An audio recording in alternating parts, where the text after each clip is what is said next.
अस्सलाम वालेकुम। इस वीडियो को सदका जारिया समझ के लाजमी आपने शेयर करना है। इस वक्त कराची शहर में मंशियात इस तरह से बिक रहा है जैसे सब्जी के ठेले पे सब्जी बिकती है। कौन रोकेगा? किसमें है इतनी हिम्मत?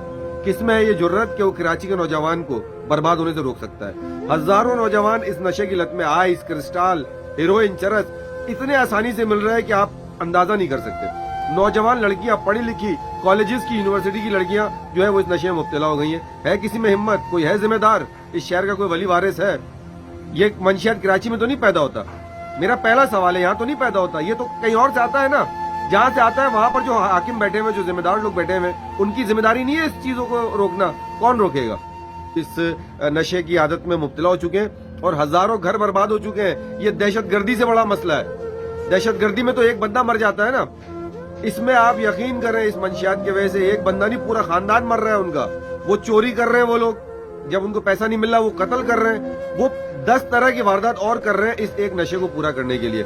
और पढ़ा लिखा नौजवान तबका, आप यकीन करें लड़कियां, पढ़ी लिखी लड़कियां इस आइस के नशे में मुब्तला हो गई हैं और कोई पूछने वाला नहीं है। खुदा की कसम मैं आपको बता रहा हूं कि अगर हमने इस पर आवाज नहीं उठाई तो शायद कल आपके घर का बच्चा भी इस नशे में मुब्तला हो जाएगा। इतने आसानी से मंशियात मिल रही है और हर इलाके में मंशियात खुलेआम बिक रहा है और करोड़ों रुपए की आमदनी है, करोड़ों रुपए का सेल हो रहा है। कौन करवा रहा है यार? कौन लोग है इसमें मुलव्विस? कौन ऐसे हाथ है जो ये सारा काम हो रहा है और उसको रुकने नहीं दिया जा रहा है? प्लीज सदका जारिया समझ के इस वीडियो शेयर करें। अगर आप अपने बच्चों को बचाना चाहते हैं तो इस वीडियो को लाजमी शेयर करें। बहुत बहुत शुक्रिया।